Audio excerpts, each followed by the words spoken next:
Hello, everyone, and welcome. We're excited that so many of you could join us today for our conversation on understanding shamanism. I'm Pele Shalev, the events manager for the Public Programs Department of the California Institute of Integral Studies, a nonprofit university in San Francisco. We may be joining from different places all over the world, and as a representative of CIS, I want to start off by expressing our debt and gratitude to the Ramaytu Ohlone, the original peoples and continual caretakers of the San Francisco Peninsula. CIIS campus is located on the traditional unceded lands of the Ramaytu Ohlone, which they call Yalamu. In the Ramaytu Ohlone language, Yalamu identifies both the people and the territory. This acknowledgement is only a single, small step towards being in deeper connection and relationship with Indigenous tribes and organizations in our community. It does not begin to acknowledge all the native lands, languages, and territories where you are right now, or where you live and work every day. I invite you to take a moment now to acknowledge the land where you reside and to commit to learn more about the native communities near you and to support their work. If it feels right for you to share in the chat, please do. We always recommend native-land.ca as a starting resource. Before we start, I want to go over a few general tips and troubleshooting items. We will have a Q&A after the conversation tonight. Please submit your questions at any time using our anonymous web form, which is linked in the event description below this video. We'll be pulling questions from that form, and we'll try to get to as many as we can. We do have automatically generated captions for this event, which you can toggle on and off using the closed captioning button in YouTube. Chat will be enabled during this event, but please note that it is not being moderated, and our presenters cannot see the chat. Chat is not required to fully experience the event. If you choose to participate in chat, please be respectful and avoid language that could be offensive or insensitive to others. You can turn the chat off at any time, and we encourage you to do so if you find it negatively impacting your experience in any way. If you're having issues with your audio or video, we always suggest that you start by refreshing the page. And then if you still have issues, we suggest that you adjust your video settings within YouTube. Now, let me introduce our presenters, Susana Bustos and Manvir Singh, and then we'll get right to the conversation. Susana Bustos, PhD, holds degrees in clinical psychology and in music therapy from Chilean universities, as well as a doctorate from CIS, having studied the healing effects of shamanic songs on participants of traditional ayahuasca ceremonies in Peru. Susana has oriented clinical work, academic teaching, and research to exploring the healing potential of non-ordinary states of consciousness, including their extreme manifestations, such as spiritual emergencies, and the art of integrating these processes into daily life. For 25 years, she has studied entheogenic shamanic traditions from the Americas and has worked to build bridges between these traditions and Western psychotherapy. Susana teaches and mentors students in training programs in the Bay Area and abroad, focusing on research and the development of clinical skills for psychedelic-assisted therapy. She serves as a subject matter expert in the Board of Psychedelic Medicines and Therapies. Manvir Singh is an anthropologist at the University of California, Davis, and a regular contributor to The New Yorker, where he writes about cognitive science, evolution, and cultural diversity. He studies complex cultural traditions that reliably emerge across societies, including dance, songs, lullabies, hero stories, shamanism, and institutions of justice. He graduated with a PhD from Harvard University in 2020, and since 2014 has conducted ethnographic fieldwork with Mentawai communities on Siberut Island, Indonesia. He is the author of Shamanism, the Timeless Religion. And now it is my absolute pleasure to turn it over to Susana Bustos and Manvir Singh.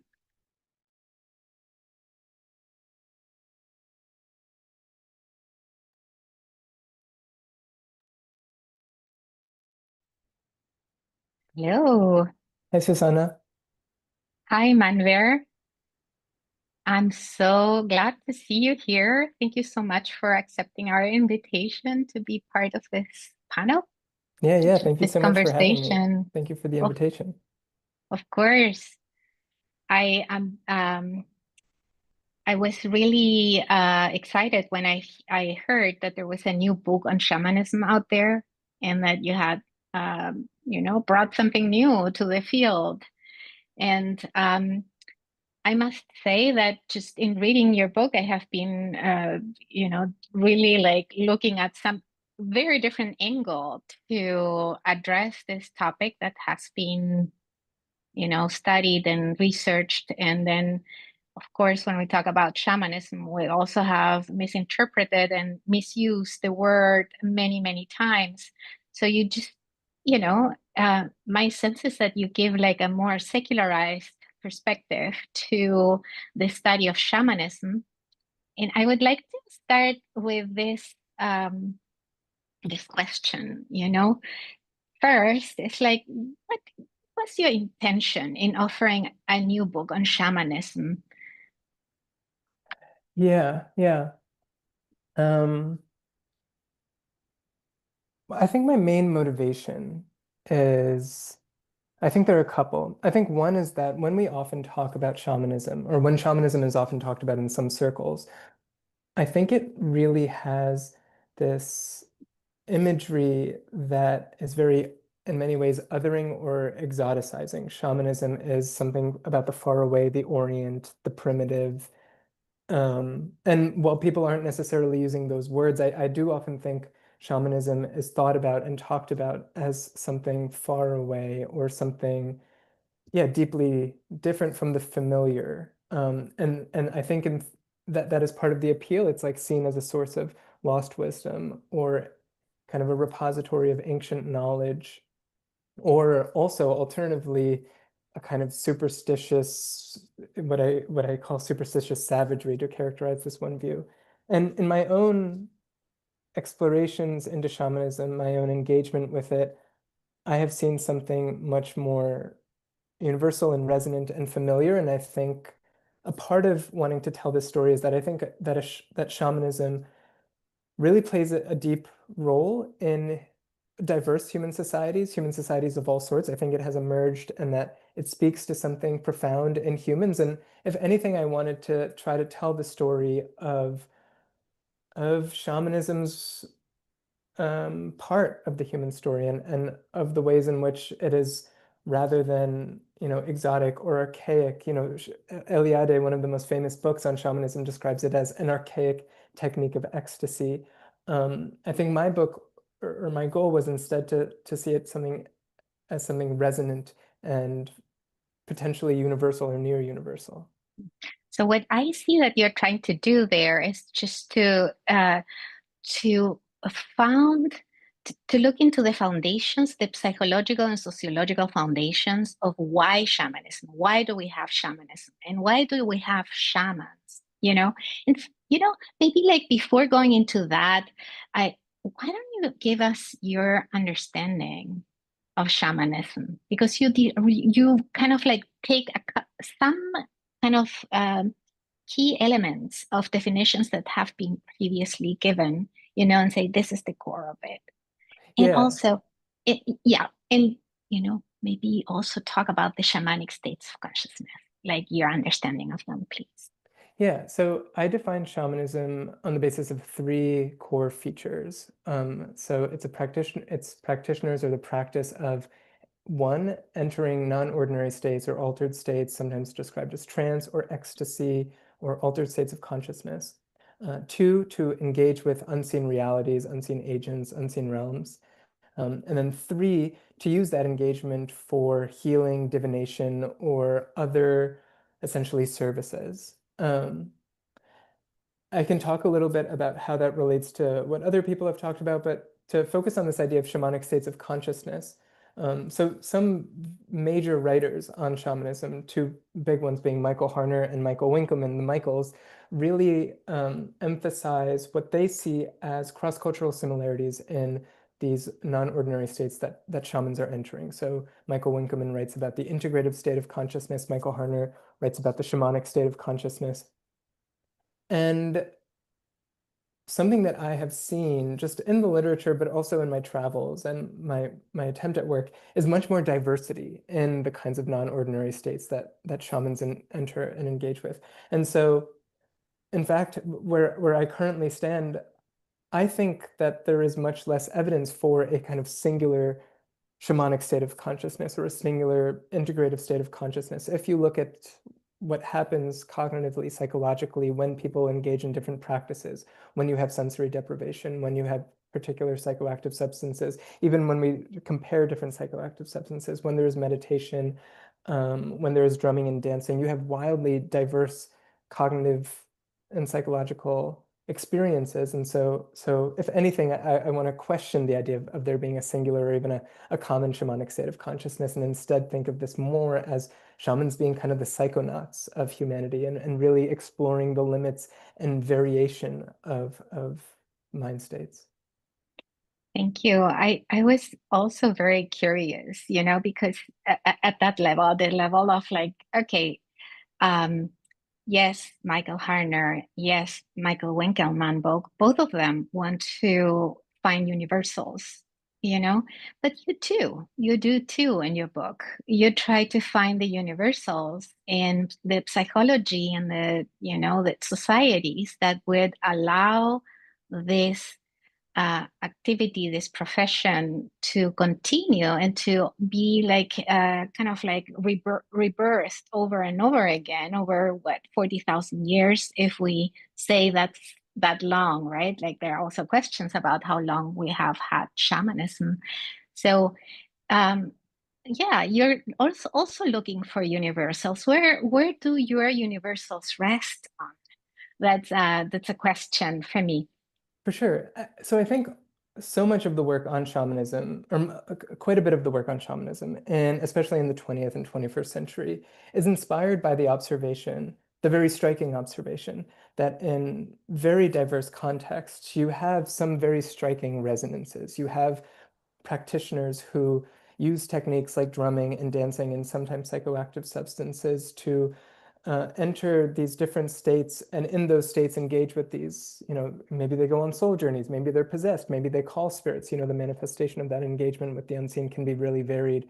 But then that is connected to healing. And then, there's a recognition of other resonances that people have talked about, dramatic initiations, etc.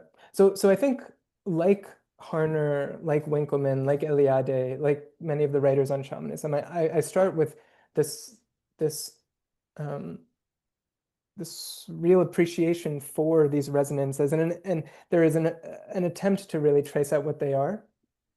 I personally, so if we think about, so I think a lot of the writing on shamanism has really been profoundly shaped by Eliade, and I think Eliade infused a lot of misunderstandings, to be honest, that continue to resonate today. So for people who aren't familiar, Mircea Eliade was a Romanian historian. He writes this book in French, Shamanism. It's translated into English, Shamanism, Archaic Techniques of Ecstasy. And he argues that, okay, the thing that is shamanism is a very particular thing. It's, ecstatic states where the soul leaves the body and goes to an upper world or goes to a lower world. It's related to fire and flight and a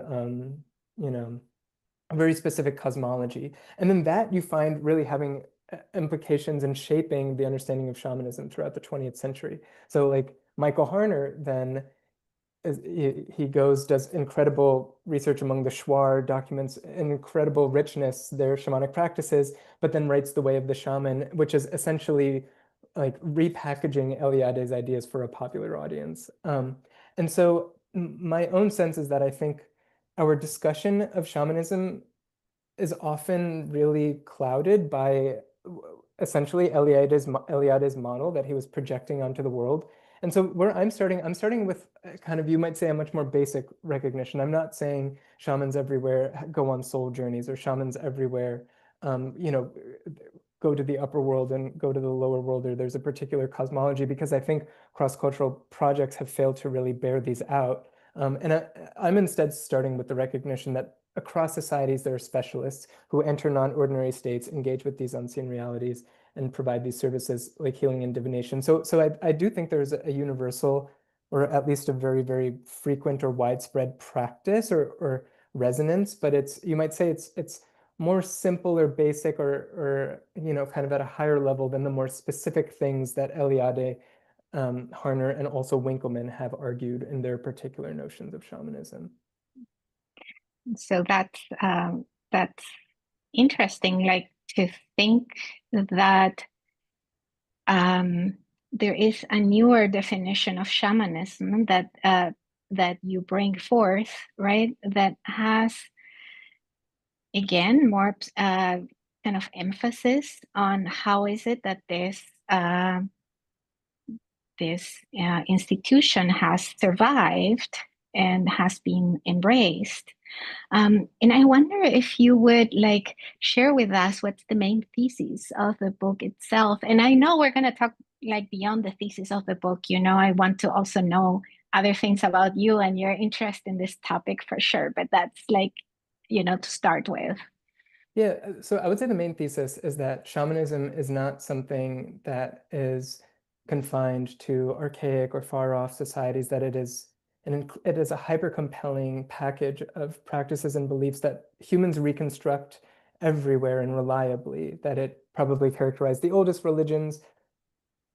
It's as ubiquitous today, including in Western industrialized societies, and that it will continue to reemerge. And I argue that because shamanism has often been entangled with this primitivist imagery, that people are much more willing to say that a practice in in Siberia shamanism, or a primitivist and Orientalist imagery, Korean shamanism, Siberian shamanism, and Amazonian shamanism, but they're much more apprehensive about saying that certain forms of Pentecostal practice are shamanism, or much more apprehensive about saying the Hebrew prophets were shamans. And so a part of the project is to say that it is widespread and that it manifests in many contexts where I think people have been a little more apprehensive about describing it. So I think a lot of spirit mediums that you might find in the contemporary United States would be shamans. I think if there were anthropologists, if we encountered them in any other society, we would have much more readily described them as shamans historically. So that's the main thesis, that this is a hyper compelling practice that rebuilds itself everywhere because it is such a compelling means of dealing with uncertainty in the world. Mm-hmm. One of the things, just like coming back to Mircea Eliade, right? Like, is that he brings up the focus on the figure of the shaman. And Michael Harner continues with that. And in general, when we study shamanism, one of the things that I have seen missing is what are shamanic cultures actually sustaining that. And when I see, and maybe you can talk a little bit, about like, okay, the need to control the mystery, basically what's uncontrollable, is part of what you think is one of the reasons, or one of the main reasons actually, of why do we have shamanism and shamanic practitioners. But I don't see in your book like an understanding of a shamanic society as different as ours. And I want to ask you that because in that regard, there is an universalism that you're like bringing up to any society, shamanic or not shamanic. What are your thoughts on that? Yeah, so I guess like a part of the project would be to push back against an impulse to say these are shamanic societies and these are not. Only insofar, I mean, one thing I do describe in the book is I think the tension between ecstatic tradition and centralized tradition. I think there is historically and cross-culturally a deep tension between religious and spiritual traditions that value ecstatic experience, intimate and direct experience with the divine, and more mediated experience. I mean, you have a common trend in the history of so many religions where they start out ecstatic and experientially oriented, and then they become centralized, and then you see the center try to attack this more ecstatic practice. But aside from that basic tension, yeah, I think one thing I want to push against is this idea that like there is like there's the United States in the 21st century, and that is not shamanic, and there are other societies and those are shamanic. Because I think that is just in part recapitulating this desire to set apart the other, whether that's to celebrate Western industrialized societies or critique them. And I think the image of the shaman and the exotic and primitivizing baggagery that we often put on the image of the shaman is often more in like serving to talk about ourselves. I'm dissatisfied with the West. I want to seek out something. I want to seek the shamanic, or I want to celebrate the West, and so I want to, critique the shamanic. Um, yeah. So I think I think the book would question an impulse to deem some societies as shamanic and some not so. Because I think there are many manifestations of shamanic energies and shamanic desires in the West. I mean, most trivially, something like Neo Shamanism, but then also I think like a lot of Pentecostal practice is very shamanic. I mean, it's like a practitioner who's channeling a sky god, speaking in tongues, entering a non-ordinary state, healing. I think if this weren't a tradition, I think if it weren't being described or through the lens of Western observers, then there would be much more eagerness or ease to recognize the deep similarity between that practice and so many others. I think insofar as you want to say Siberian shamanism is shamanism, and certain Amazonian practices are shamanism, and Korean shamanism is shamanism, insofar as you want to include those in some package, then I don't think you can leave out the Hebrew prophets and Pentecostal pastors and Neo Shamans at Shaman Dome. I think No, it's very hard to find a justifiable definition that maintains this distinction that people often want to intuitively draw. yeah, I get that. I see the value in what you're trying to do and in that way. And on the other hand, too, like there, um, I wonder if you conceive of different paradigms and different epistemologies in different societies. And I think, in some part of your book, you talk about the Western view, and how that has been used also. But having done quite a bit of field work myself and the topic, I do see a very different stance towards natural world, towards in First Nations, and also compared to us, where the relationship is between subject and subject over subject and object, as we have in with the world. And I don't see those differences acknowledged in your proposal. Well, okay, so I mean, I guess two things come to mind. The first is I do think that Western industrialized societies, including in their shamanic practices, do have epistemologies and explanations of misfortune and action that reflect the particular intellectual history from which they're born. So, if you, in the book, I talk about a lot of Neo Shamanism and what it looks like in a place like the Cambridge Shamanic Circle or at Burning Man, where I think there's very interestingly a focus on things like trauma and the mind and emotional healing, which I think reflect a fixation on mental states and mentalism that Western contexts have.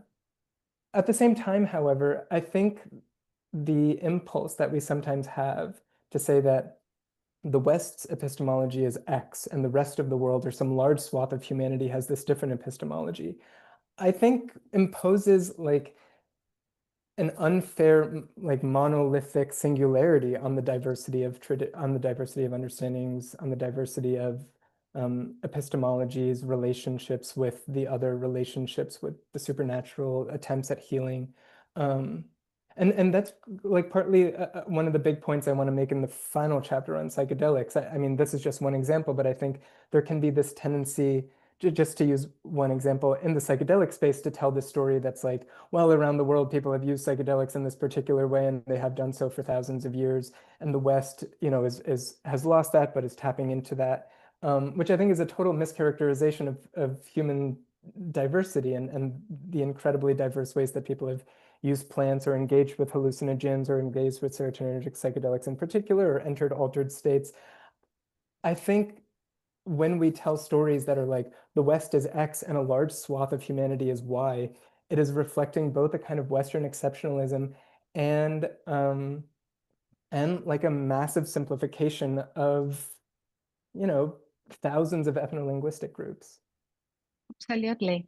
Absolutely. And I think that you're tapping into our social representations, if I could use that concept, of shamanism, our social representations of the West, in opposition to other ways. And I think that in that way, I totally understand what you're trying to do, though I also see that there are contradictions in that, when I hear you, because, for example, there are universals that you're like saying, we're departing all of us from, for example, the need to control what's going to happen, and it's not only that. You just like also talk about many other things that come from psychology to understand this. Like, for example, you talk about placebo effect. You talk about use of power and abuse of power, um, and what are the conditions where that abuse of power can happen. You talk about tricks. You talk a lot about a lot of things that have to do with human universals. Yeah, I mean, so I definitely do invoke, oh, my mistake, universal or ubiquitous human predispositions. I would say that, and I think they're justifiable, and maybe others don't. But so like for shamanism, the three that I really emphasize are: one, engaging in practices to deal with uncertain outcomes, uncontrollable outcomes, things that we want control over but cannot. Two, the understanding that there are agents that often oversee outcomes, gods, witches, ancestors, but also in some instances immigrants, the government, just some sense that when misfortune is occurring, it's because of some kind of agent. And then three, the importance of transformation as a way of cultivating power.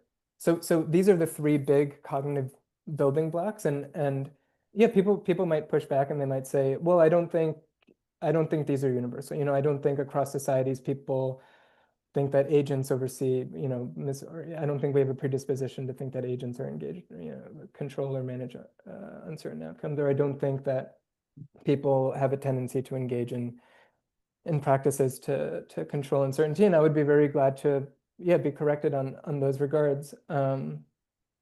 So it is true. I definitely invoke them. I would say that the degree of universality and the cultural manifestations that I invoke is much less, though, especially compared to someone like Harner or Eliade, where it's soul journeying to go to an upper world. You have a tripartite cosmology. There's fire, there's flying. I mean, Eliade is like kind of making it up. And I would say, yeah, I'm invoking universals, but I think they're more justifiable and on kind of on safer grounds than the kind of hallucination that I think some scholars sometimes do in trying to smush the world's diversity into a particular frame that they like.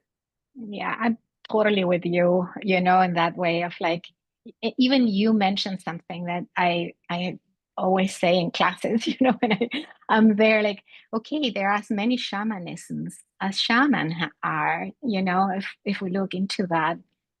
Now again, this is like emphasizing, right, like the fear of the shaman first. And my question about like shamanic societies, which you kind of like entered into from another angle, we can also not dismiss the fact that we do have societies that function differently in that way. And there are many of them, as you just said, So that adds a complexity that I think it's part of the gap of the studies on shamanism this far, that you kind of like tap into but not go into fully. And I wonder what your thoughts are also, in that regard. You said already certain things, but I wonder in that embracing diversity that you're going towards, how would you approach this? Wait, can you say approach what exactly? Can you just say it once more? The diversity of societies, or cultures that in which a shaman is nestled. So it's, the study of that and how to approach it so that we can understand this phenomenon in broader ways than just focusing on the fear of the shaman. Yeah. Well, I would also say I don't know if you're saying this, but I don't think fear is like the main emotion or form of engagement necessarily with shamans across many cultures. But so you're saying like how the social contextualizing of the shaman. You're saying, like, how would I think more about that? Exactly. Wouldn't it be that, certain cultures in their way of looking at life and approaching life are like needing certain specialists, like we need, and you're very clear in saying that shamans are not just healers, right? They're not just doctoring, that they perform many other different functions in their Yeah. society. Mhm. Yeah, I mean, this Yeah. is something I really tussled with in my own field work. So I get to Mentawai, I start to see the shamanic practices and see the shamans in the society, and immediately I'm trying to understand, what is the analog? Are these like doctors? Are these like priests? Are these mediators? Are these performers? I mean, they do live at the nexus. This was one thing that really made me so struck that first summer, is that not only are these individuals like among the Mentawai in Indonesia where I've worked, not only are they very conspicuous and noticeably different from other individuals. I mean, they're tattooed, um, they still wear the loincloth, they have long hair, they paint their bodies in turmeric, they put leaves on themselves. When they go to ceremonies, they put on these necklaces. And all of that is understood as a way of making them very beautiful. But then they also live at the nexus of so many social domains. I mean, they're healers, they're mediators, they're performers who are alone permitted to do some of these really beautiful dances. Of course, they're very central in medicinal life. Um, but then I'll say, so I'll say, within the Mentawai context, my general guess of what's going on, or the way that I currently understand it, is that they are foremost healers. I mean, that's like the main way that people engage with them. But the way that they become healers is they become like mediators with the divine, and that has repercussions and implications in so many other contexts. Um, but other contexts where I've visited shamans or studied shamans, it's been contextualized very differently. So I also write about this Bhutakola institution that you have in southern India. And my wife's family is from Mangalore. And so we went to some of these Bhutakola ceremonies where there's a medium and then they dance and then they're possessed. And these ceremonies can look very, very different. Some are huge parties, some are very small ceremonies. And one of the ones I write about in the book was a low caste individual, someone who is normally, it was a Brahmanic, or a family of Brahmins, and they called in this low caste shaman medium, and then he became possessed. And I would say the way he exists within that society is very different from how the Sikere exists. Now, of course, in the shamanic ceremony, they are both, I mean, they're doing actually pretty different things. With the Mentawai, it's overwhelmingly healing. In this ceremony, he was doing overwhelmingly divination. He was helping the family understand what will happen with the children's education and stuff. The main thing I remember is like how all the kids do in school. I don't remember the other things.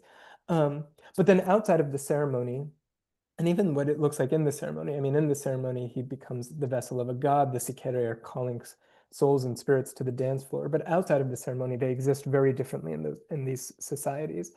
Um, and so these are just two examples. We can talk about it for much longer, but I would say that engaging with the ethnography through my own fieldwork, the overwhelming lesson is one of diversity. I mean, I do think very critical is this idea of transformation, of otherness, and through otherness, power and a kind of supernatural credibility. But apart from that, the way that they exist in these societies, I think, is incredibly varied. And so I would actually be very careful about talking about shamanic societies and shamanic contexts. Mhm.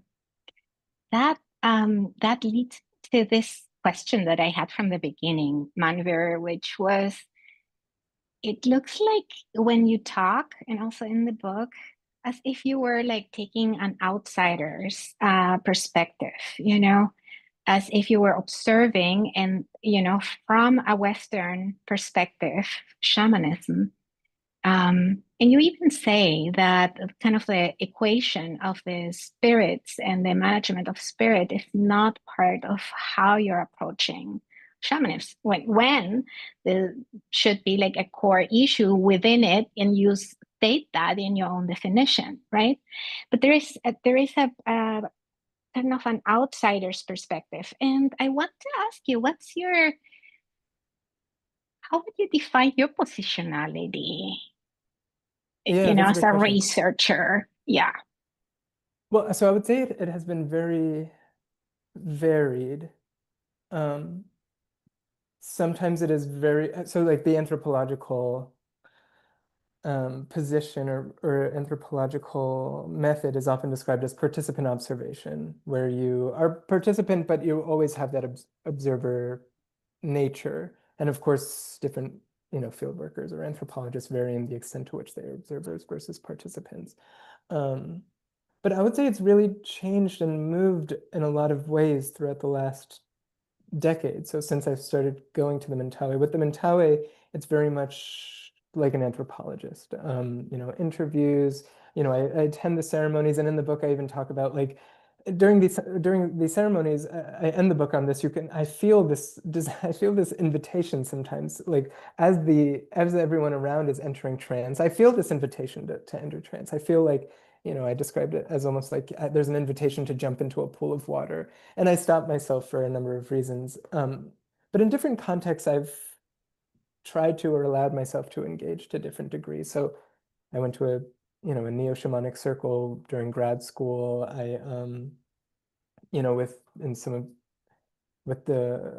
one of these groups at the border of Venezuela and Colombia, I have at least, when offered, taken um, I've taken Yopo, this vehicle for achieving non-ordinary states, and engaged with it. And I've really tried to the extent that I have felt comfortable and the opportunities have felt reasonable.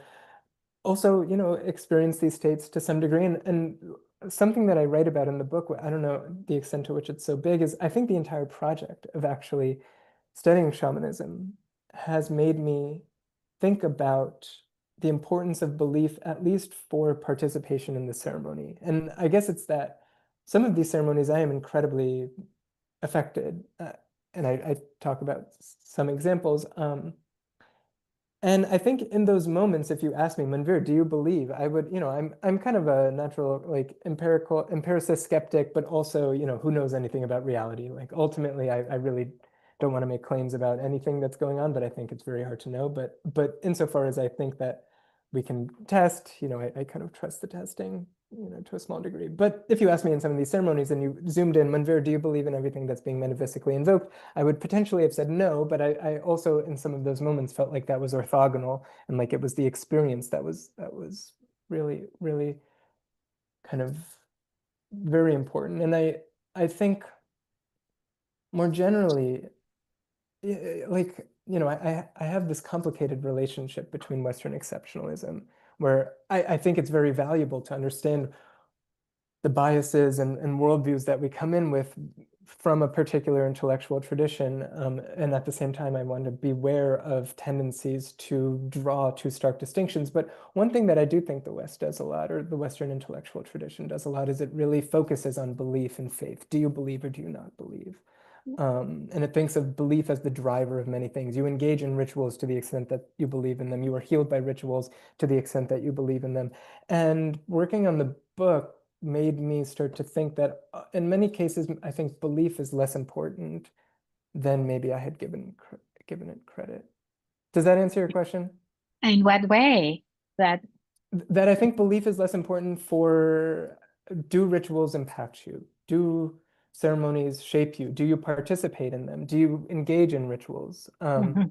So whether we're talking Definitely. about, yeah, just like the experience of being shaped by one, but also all kinds of outcomes, like how often do you rely on particular rituals, or, are you affected by the placebo effect? My whole engagement with this literature has made me think that I think we have emphasized belief too much. I mean, one example, there are a bunch of examples I write about in the book, but one is this whole literature on the placebo effect, where I think historically there was this big sense of like, you are affected by the placebo effect insofar as you believe or have an expectation. Now there's been this whole literature that shows that actually you can induce alleviations of pain, alleviations of fatigue, even in the absence of belief or expectation. And what often seems to be a bigger driver is their empathy and how immersive is the ceremony. I mean, we find that like sham surgery produces better effects than topical ointments, which produce better effects than sugar pills. And the story over there from that literature, just to choose one of several, seems to be that, yeah, immersiveness, empathy, experience are often big drivers of responses. And when I hear you talking about like beliefs, what do I believe? And as opposed to immersive experiences, don't you believe? Don't you think that that's kind of one of the main differences between religion, right? And well, institutions, religious institutions, and shamanism itself. When we're talking about that thing of that. Border between shamanism and religion.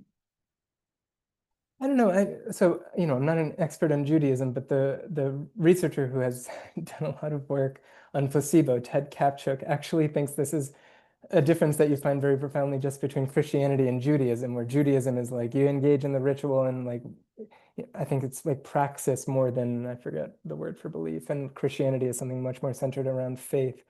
So I don't even know if I would want to say it's religion versus something else. I would maybe want to say that certain intellectual traditions really emphasize belief. Mm-hmm. Yeah. I want to quote something here of your book, read a little thing. And again, I'm just like very curious about like this skepticism of yours, and like and really appreciating how that skepticism has allowed you to look into other aspects of this that have not been studied. Though what I understand is that you have more like an kind of like an etic perspective than an emic perspective, if I would use those terms, in terms of like really going into the phenomenon from the actors themselves rather than observing them, if I understand correctly. Yeah, I mean, maybe it's both, trying to understand it from the participant's perspective, but also, of course, I have my own observer's mindset and all my frameworks and whatever. Mm-hmm. So I'm just going to bring up this exclusion, of the spiritual in some way, or like wanting to go there, that you put here, just to, to make it clear. And you start with saying, to be clear, I'm open to the idea that invisible agents exist. I take seriously the proposition that we know next to nothing about reality, that for all we know, our universe is a tiny speck on the outer membrane of a cosmic, unfathomably complex, many-dimensional, cephalopod-like being, or that we inhabit a simulation, or that it turtles all the way down. Yet, there are good reasons to conclude that shamans do not engage with invisible forces and provide services through that engagement. The most compelling, I think, is that no one has conclusively demonstrated those powers, even when there are huge monetary incentives. Can you elaborate a little bit on that?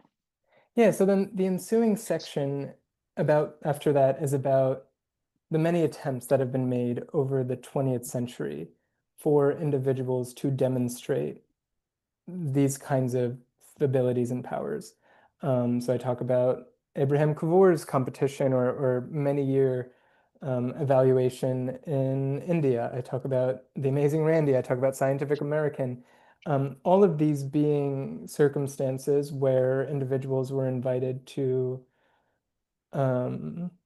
demonstrate engagement with unseen elements or other kind of paranormal abilities under controlled settings. And what those have found have been a lot of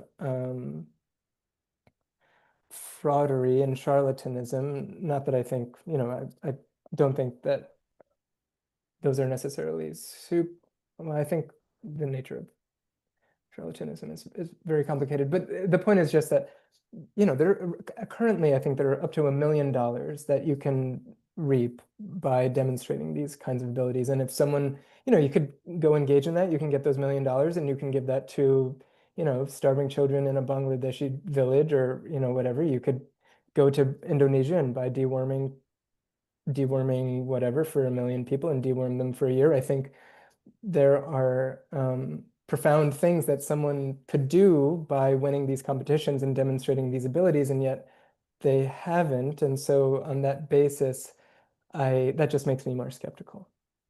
Yeah, I see that. I see also your scientific mind wanting demonstration, right? Like of these things, not only yours, but also in many, by many others. Yeah, in that way. And I wonder, why would those not have been demonstrated? What is it in the sacred? And I just, I don't hear much of the sacred in your book. Like needs to be not talked about. You're saying the sacred would not have to be talked about? Maybe there are aspects that are not needed to be open. I don't know about your encounters in the different societies about what is shared and what is not. Well, I think it's been variable. I mean, there's like some hidden knowledge. I mean, my sense though is that like I don't think it's like monolithically dictated or tabooed for individuals to demonstrate these kinds of powers in controlled settings, especially if you can reap $1 million and use it to help your community get out of, you can build like a small school. Mm-hmm. That sounds more to me like kind of like Well, showing psychic powers in order to get something material in this case. And I wonder too about like I mean, other a better answer to values the than question is, those. I guess an answer to the question is that I have not, in my own fieldwork and in my engagement with the ethnography, I have not come away with the impression that all societies have a singularly non-instrumental view of the sacred.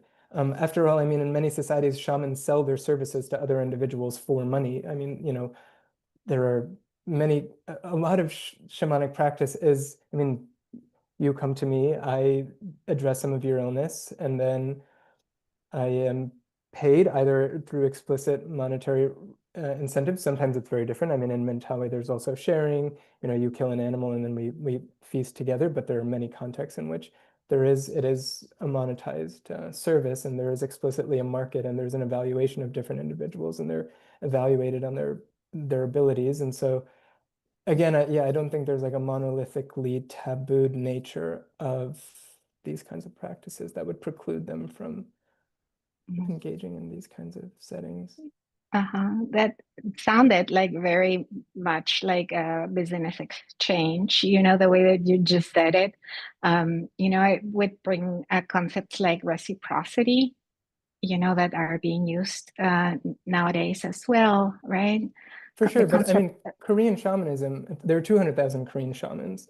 And I think reciprocity is important in some of those contexts, but there are many that explicitly work as businesses. And do you make distinctions there, or is it just like all of them put in the same bag? Well, I think that like the nature of the relationship can be varied, but I do see a lot of them as happening in a context where the shaman is providing something that a client or a community or themselves need. So I see it at least as a relationship where they're providing a kind of service. How that's contextualized can again vary. That changes a little bit the tone, from a business exchange into a service. And I think that probably there are like many differences that we can see, as you will say, in different cultures and within the same culture itself, different layers and degrees, of these services provided by different types of For sure. shaman, I mean, call it shaman. in the book, for the definition, I use the term service. And so that is foremost how I think about it. But I mean, honestly, like being in Mentawai, if anything, I have been struck sometimes. I think it's a complicated dimension in some instances, and we can talk about that. Both how it is they're gauged as service providers, but with the complexities of a reciprocal relationship. And so I can tell you, I don't know if I write about this in the book, but it's very, people will not explicitly say publicly, I chose this sikere because they are very good. You know, if you ask someone, why did you choose this sikere? They'll say, oh, this is my cousin's, wife's brother or something. They will often use relational networks. But then in private, they will say, oh, and even if, as I did, I collected data on who are the sikere that people visit, and it's overwhelmingly one guy. He does 30% of the ceremonies. After him, it's someone who does about 15, and then everyone else does like 2 or 3%. And it's because he is overwhelmingly regarded as the most effective, and he's an interesting individual. He doesn't tattoo himself. He doesn't cut his hair. He wears a loincloth, but he also wears t-shirts. So he like defies actually many of the cultural indicators of a sikere. But so in private, they will tell you, I choose him because he's very good. In public, they don't, and that's because it's in a relational context, and they don't want other people to feel beefed or looked over, and they don't want to lose the opportunity to seek them out when they see them. And so I guess the point is that I do think there's a big relational dimension, but I think there is also a way in which individuals are evaluating service providers, and I think a complexity is having to reconcile both of those, Uh-huh. at least in Okay. some contexts. This is very interesting. I would love to continue in that line of discussion as well. But like we are having we're coming to our end here before we open it up to questions from people. And I am curious about, you mentioned Neo Shamanism in the West, right? And my question to you is what are culturally shaped characteristics that distinguish this movement from shamanic oriented cultures around the world? And again, I'm making that distinction that you want to avoid, right? But neo-shamanism is basically a phenomenon that has been appearing strongly here, right? And are there specific cultural needs that neo-shamanism is addressing? Yeah, And for sure. Yeah. yeah, okay, I'm just gonna stop there because I have also questions about appropriation and commodification. Yes, for sure. So I would say like some of the things that make neo-shamanism pretty particular in a comparative perspective. One is that it's informed by the academic study of shamanism. I mean, neo-shamanism, like I said, is very much influenced by Harner, who's very much influenced by Eliade, and so that makes it kind of peculiar in a cross-cultural comparative lens. And then, of course, the practice of neo-shamanism, which if you talk to individuals, they will, say that they draw on many traditions, but overwhelmingly you find an emphasis on soul journeying, and you find often animal familiars, you find going into an upper world or a lower world, which are particular manifestations or understandings, which then I think derive from the academic study. Another thing is that it's my perception that neo-shamanism, and we talked a little bit about this, is often really centers with the mind or engages with the mind. And it does that in two ways. So one, the models of affliction and ailment and misfortune that are invoked are often pretty mentalistic. So, it might be like when you suffer trauma, the trauma, is manifested in a particular way. And will go we will journey together and we will remove the trauma, or people might go to the neo shaman because they feel depressed or they feel anxious or they lack a sense of meaning. And these are very familiar narratives or models of illness, especially in the 21st century West. And these are also very kinds of afflictions that I think are very salient to individuals in the 21st century West. So essentially psychodynamic or mentalistic models of misfortune and illness, and then experiencing distress in this very Mhm. mentalistic way. And so I would say that those, I think, are very salient features of neo-shamanism. Mm. I think when neo-shamans talk about the difference between neo-shamanism and shamanism, they will talk about things like the community chooses you in traditional shamanism, and the individual elects themselves in Neo Shamanism, or initiatory illness works in a specific way in traditional shamanism and a different way in Neo Shamanism. And again, like with those, I am less satisfied with those because I feel like they smush the diversity of traditions into this kind of singular mold, when in fact I think they are there's a lot more variety than they are often invoking. And in your experience, have you seen initiatory illnesses? What are the ways, in which like neo shamans become neo shamans? Are there differences with shamanism, with other shaman? Yeah, those things that we don't call neo shamanism, right? Like these other things. I don't want to make the divisions again. Following your lead that way, but yeah, how do people become neo shamans? So in Neo Shamanism, you're saying how do well, I don't know like a systematic examination. I can only just share some of my impressions from talking to people, but I think it's like you become curious. You might go to like an ayahuasca ceremony, and then it really resonates, and then you might go to another one, or you might do a training. You might do like the core shamanism. You might go to shamanism.org. You might look up all of the workshops. You might do like a first workshop, and then you might do it like a finding your soul animal, and then through that you might develop a particular relationship with soul journeying. I mean, maybe you will have really gone through something profoundly difficult. You will have maybe had an addiction, or you will have had a really bad trauma, and you would have found some resonance or attraction or invitation in nature, or in the spirits that you experience in nature, and then find ways of engaging with those. Or you might find ways of engaging with um, like the practices of indigenous peoples in the Americas. You might go to particular ceremonies that really resonate, and then that builds an interest. I think it can be very varied, but I think in many cases, yeah, I don't. It's a personal calling in Yeah, I some think in way. many ways it's a very personal experience. And do we see differences in the way that other cultures receive shaman, or there are like, yeah, initiations in this way, in this direction? How yeah, you get the question. Yeah, again, I think it's so varied. I mean, even among the Mentawe, it's incredibly varied. It's like you have initiatory illness where an individual is very, very sick, and you try all kinds of ways of dealing with it, and they don't work. And then the Sikere are like, okay, I think this individual's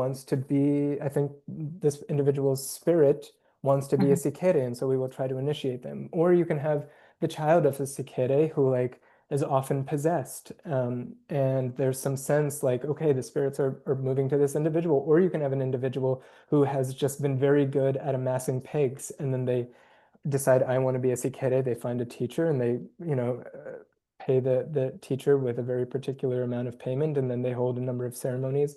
Um, so I think even with the Mentawe, I find a lot of variety, and some of it is kind of based on a lineage or how people are understanding your illness. But I also see in some instances a more personal motivation or calling. I would say, I'm sure just because of how individualistic and like the lesser importance of kinship structures and corporate groups in the West, that I'm sure personal calling is much more important over here, and like personal interest. I mean, yeah. Than, for example, being recognized or acknowledged as somebody who has certain things, and you need to be trained, right? Yeah, but Mhm. I wonder if I'm sure there are some neo shamans who like are in communities where other people say, oh, I can really recognize some kind of I can recognize some shamanic ability in you. But I would guess nevertheless, I mean, as seems to be your intuition or impression, that like personal calling is more important in like the And your industrialized shamanism West. Yeah. itself. Yeah. Hmm. And now, like coming to like psychotropic plants and shamanism, which you also cover. Do you see any differences between shamanic practices that use psychotropic plants and those that don't, besides the obvious, of course?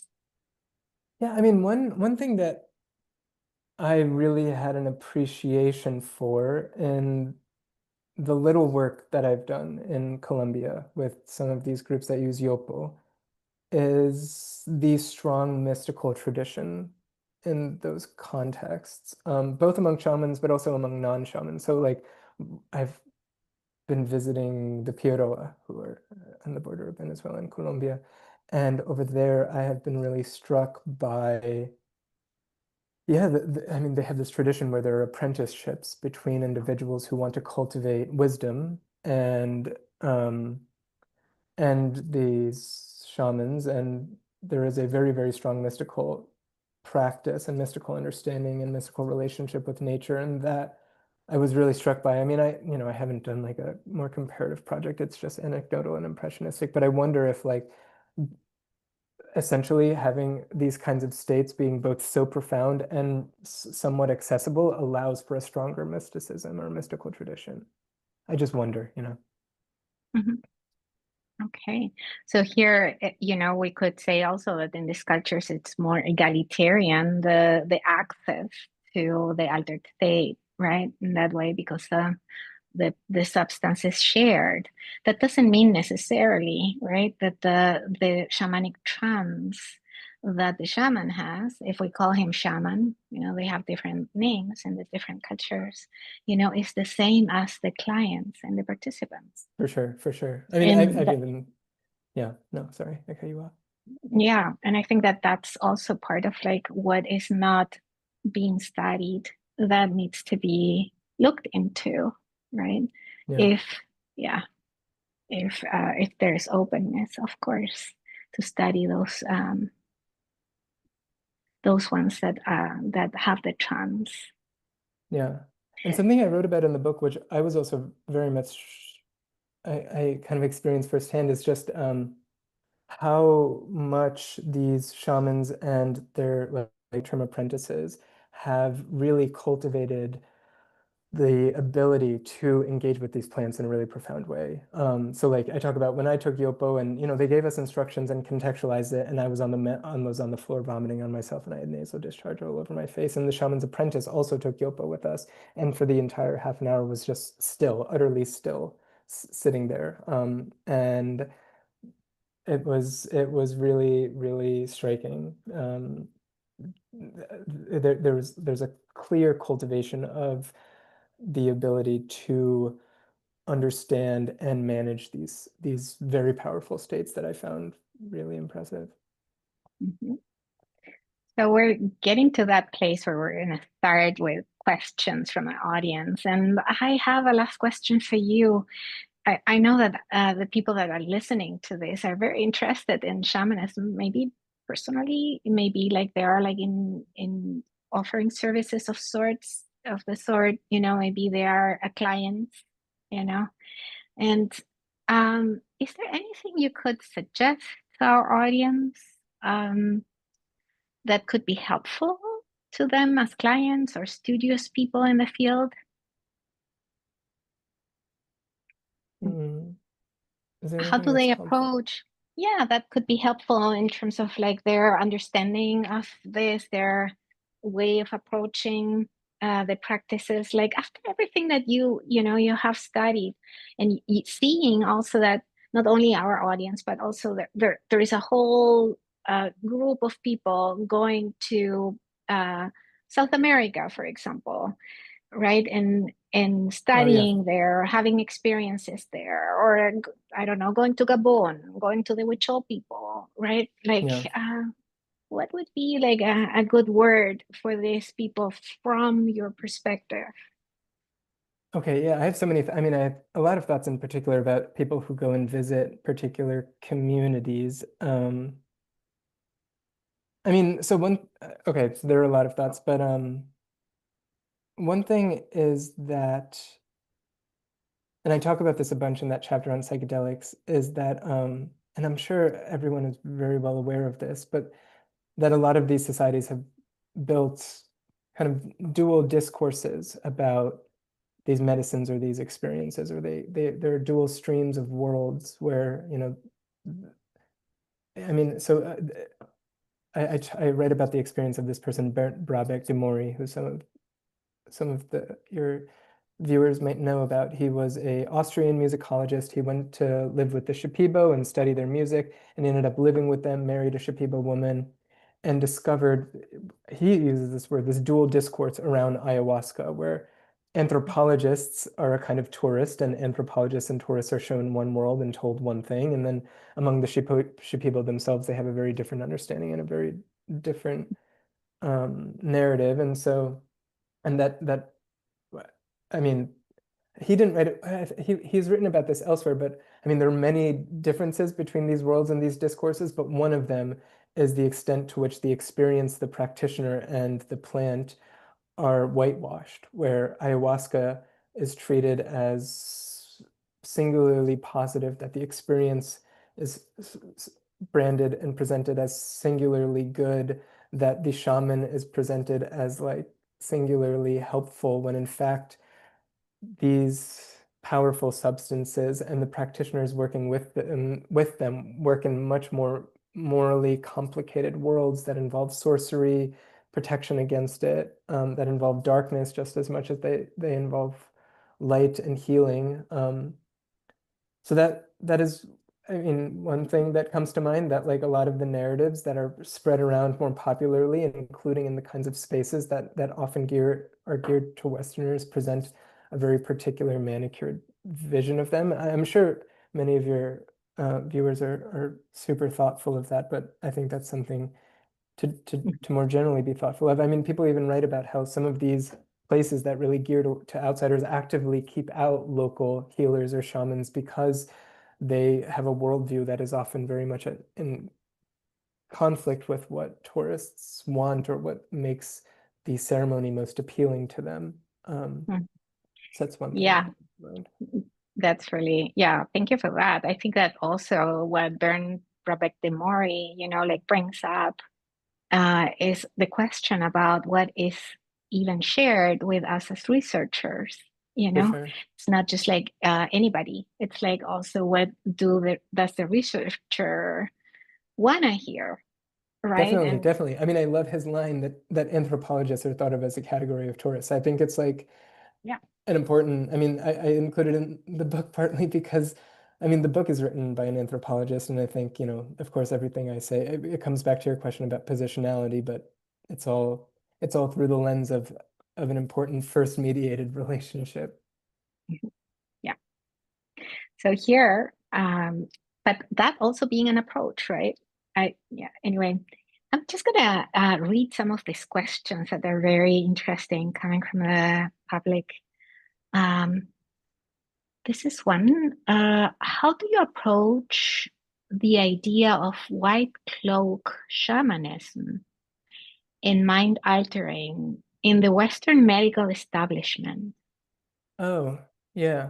Well, so you might recall I have a chapter. I have the chapter more generally on shamanic healing, and I write about this well-known psychiatrist at Johns Hopkins. He's known for really being effective at treating individuals who have chronic pain and what are called functional disorders. So these are individuals who many doctors have seen them, they can't treat them, and they're also individuals who doctors will tell you you're making this up, or like your paralysis isn't real, or we looked at the scan and you're not paralyzed. And he considers himself a shaman. And of course, his epistemology, his ontology, his approach, his worldview is very different from many of the shamans we have been talking about. And he actually wouldn't even technically be a shaman by the definition we're talking about. There's no clear non-ordinary state.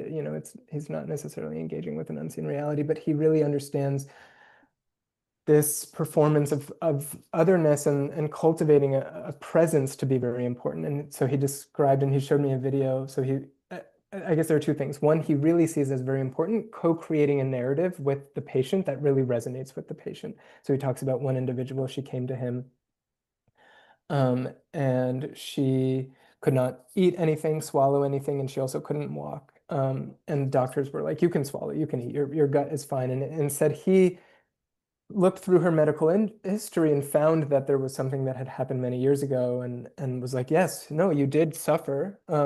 We've treated you with all of this thing. I think you can be healed. And he really wanted to emphasize kind of working within the narrative that she's providing, but also working within it in such a way that it allows him to be this powerful healer. He talked about when he treats someone, and he showed me a video. This was a man who hadn't walked in years, and he was like, okay, this is the day I'm going to get this guy to walk. And he went in and he put on cufflinks. He like really dressed up in a degree of formality that is like kind of ridiculous.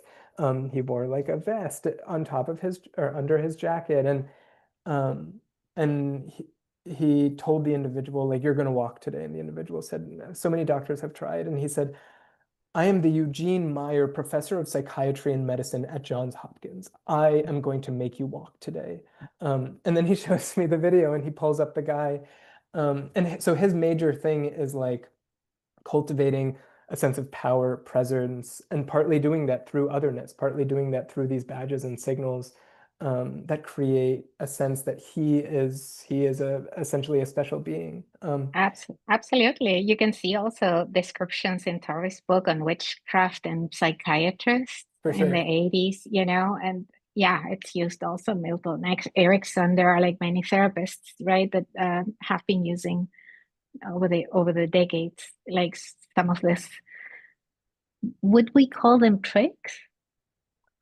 The reason that what I find so tricky about a word like trick is that I guess there are a couple things I find tricky about it. One, it kind of sounds exploitative, but second, it also has this implication of like performativeness. And I think of the relationship often as more collaborative than I think trick allows. And then also, I think in many shamanic contexts, they're engaging in sleight of hand, but the patient understands it, I think, to some degree to be sleight of hand. The shaman understands it to be sleight of hand, but they also both afford it power. And so I think like our own notion of trick, I think, can sometimes not do the real interaction justice. Mm-hmm. There is power dynamics anyway there, For right? sure. And what For you sure. were, yeah. Yeah. Well, here we have another question. Someone says, I've known some healers, specifically Onanyabo from the Shipibo lineage working with ayahuasca, note that they sense some people as being more receptive to the medicine than others. If this is not a difference in the person's belief, how would you explain that sense? So the sense is that like some individuals are just are more receptive to ayahuasca or plant medicine than other individuals. And so Yeah. the question is, if it's not an individual's belief that makes them more receptive, what might it be?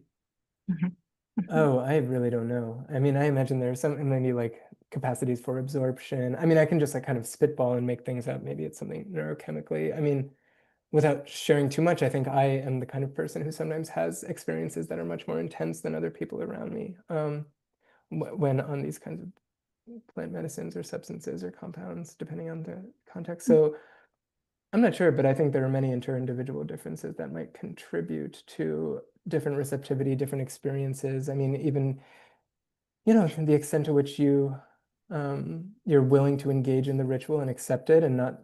So I think there's a difference between like belief and just, for lack of a better term, like how down you are and how receptive. And I think that's why I sometimes think like so I think you can engage in a ritual and you can come to it with generosity and readiness and willingness, and whether or not you necessarily believe in the ontology and the metaphysics can kind of be an orthogonal thing. And it's more like, will you participate? Are you going to be a ready participant and listen and respond? And so I think that can also be important.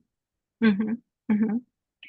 Yeah, well, there is another question here. And I also have the sense that in this question that was sent, there is something else behind. And I also encourage the person who sent it, to see if there is something more precise that is behind that general question. And submit it, please. That would be so wonderful. Here we have another question. I'm going to move on. Can you speak, Marvin, to the collective consciousness and how it relates to shamanism, EA co-experiences during guided meditation? So, for example, co-experiences during guided meditation. So yeah, how is it that individuals have parallel experiences? Or like, Exactly. Mm-hmm. yeah. I mean, so there's like, I would say it's profoundly interesting. I mean, I don't know, I don't think I read about this in the book, but there are Tucanoan groups where everyone would take ayahuasca and together experiencing themselves traveling to the Milky Way or beyond the Milky Way to the origins of creation, and they all experience themselves collectively in this experience, which I mean in the book I talk about, having taken ayahuasca, the idea of there being such coordination and collaboration between or resonance among the experiences I find very striking. I mean, I can come up with again, I can just spitball. I wondered to what extent are people, I like working with a shared script, you're really given a framework to understand the experience, or you also come from a similar background that frames it.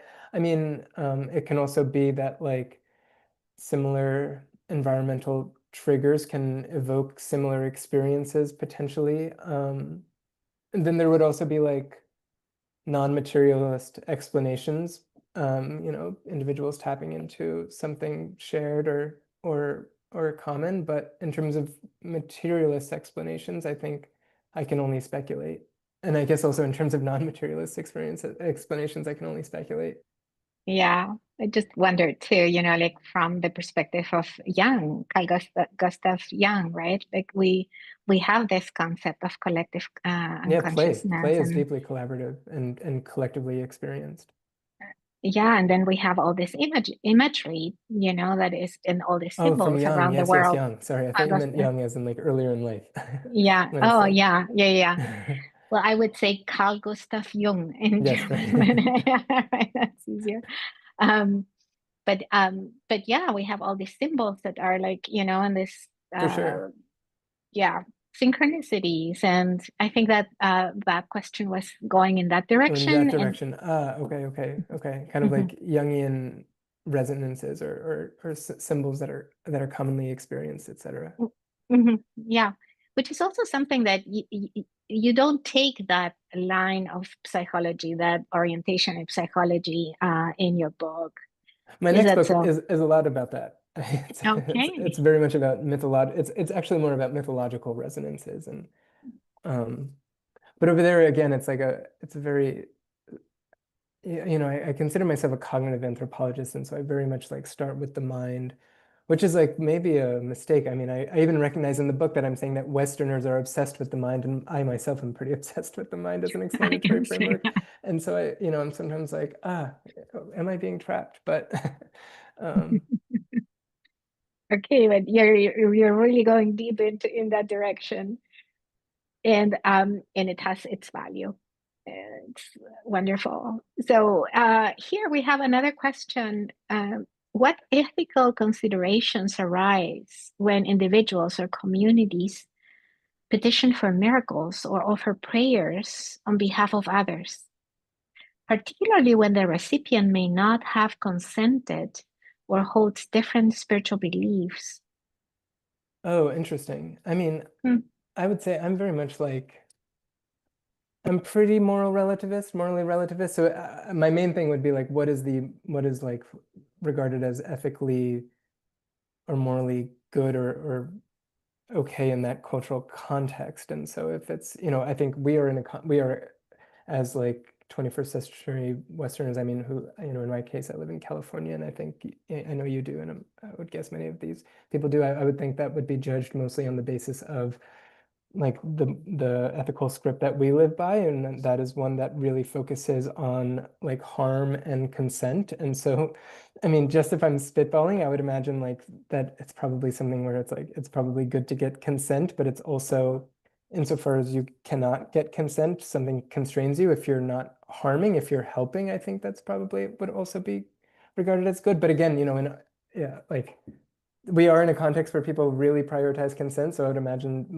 consent is probably a valuable thing if it's for this ethical context. Yeah. But Mhm. of course, if it's a very different ethical context, I would judge it on the basis of the ethics that are considered there. That's local. Yeah.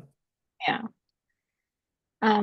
This question says, can you please say more about the placebo effect and what role imagination plays in relation to shamanism? it sounds like there is a place for collaborative reality building. Yeah. Okay, great question. So in the book, I write in this chapter that I have on healing, I write about three mechanisms by which so the book starts out, if shamans are not engaging with these spirit beings, as I think we can potentially conclude on the basis of all of these contests I cite. Then there are three mechanisms I really highlight. One is the transformation of individual stories about themselves, which, like other people have talked about, like Susana had talked about, are very common in psychotherapy. A lot of that is about you come in with a narrative and that's transformed. The second is the placebo effect, and the third is just the incredible power of the social, of being touched, of being cared for, being fought for. And so for collaborative reality building, so I do think collaborative reality building is very important. I mean, I think in a lot of contexts, shamanism is, in many, like in Mentawai, or you look at Kung trans healing, it's like a community coming together to create an incredibly powerful healing environment in which a new reality is experienced. So like, if we use one example, Kung trans healing, and I talk a little bit about Kung trans healing in the book, but the community will come together. Typically, women will be clapping, and then men, and sometimes some women will get up and dancing, and start dancing, and then they will enter trance. And it's very much an experience that is collaboratively built. But I think through that collaborative construction, you create powerful opportunities for narrative transformation and for the placebo effect. Narrative transformation insofar as like, I can change my story. If I come in and I think I'm being haunted by a witch, or, a crocodile spirit is tormenting me, or whatever, then it's through really powerful experiences that can change that narrative that I have about myself. And it's through those experiences can be created through collaborative ceremony. And then also, like I was saying, I think what the research really nicely shows for the placebo effect is that two big drivers of the placebo effect, of your how much pain you experience afterwards, how fatigued you are, et cetera, or how immersive the experience is, and how much empathy you experience. And I think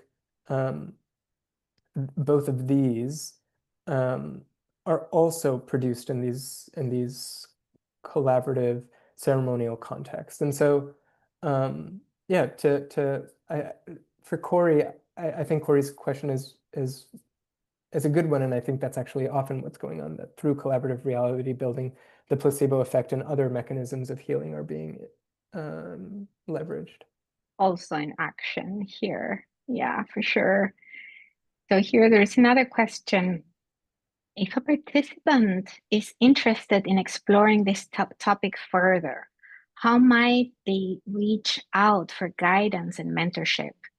And what are some recommended pathways or resources for continued study? I think that goes in the direction of what you would say, to somebody who wants to learn more.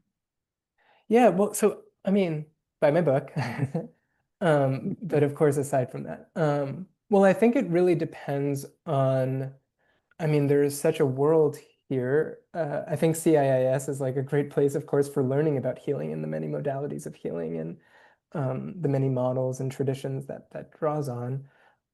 So I guess the first thing would be like, what are approaches or worldviews that you are curious about? What are healing modalities? I mean, again, I'm thinking about CIAS. You go from somatic therapy to shamanism, to psychodynamic, to, et cetera, et cetera.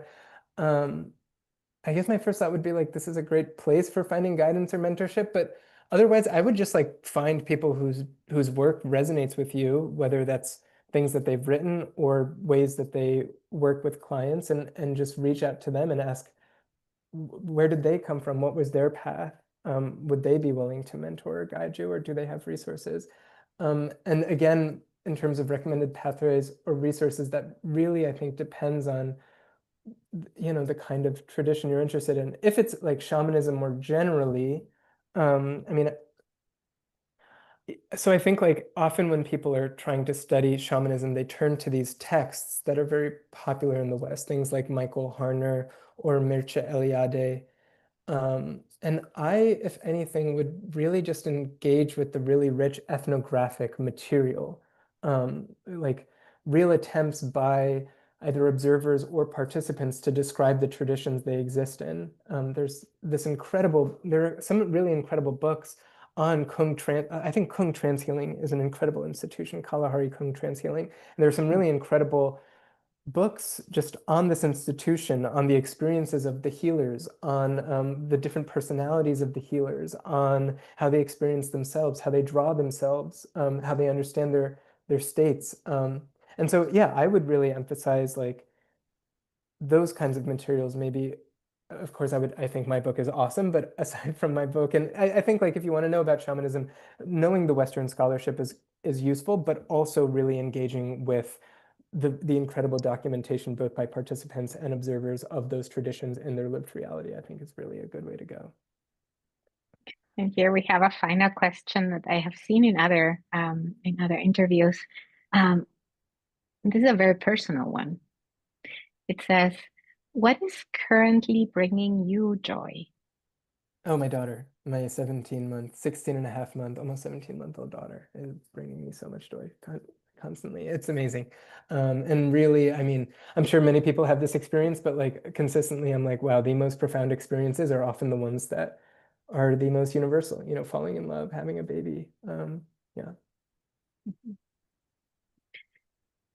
Manvir, I think that we have covered quite a bit today in this hour and a half of conversation. I'm very grateful Yes. for all the study that you've done, put in all the, things that you have put together in this, not only this book, this has been something that has involved you as a person in field work, and has, I imagine, also transformed you in some ways. And I think that you talk about the challenges and a little bit about the transformations in the book that you yourself like went through. Yeah, no, it was. Thank you so much for taking this time, Susana. Your questions were so thoughtful. You like clearly engaged so thoughtfully with the material, and I am deeply appreciative of that, but also like incredibly honored. So thank you. Well, thank you so, so much. So I really love your cognitive anthropological approach. I just want to say that, and yeah, really appreciate the richness that can come from not romanticizing. I'm not just going to say that that's not valuable and that there are many other ways, right? But this specific approach of you, I think it gives us a different angle Thank that you. we need to consider. Thanks a lot. All right. Good night. Good night.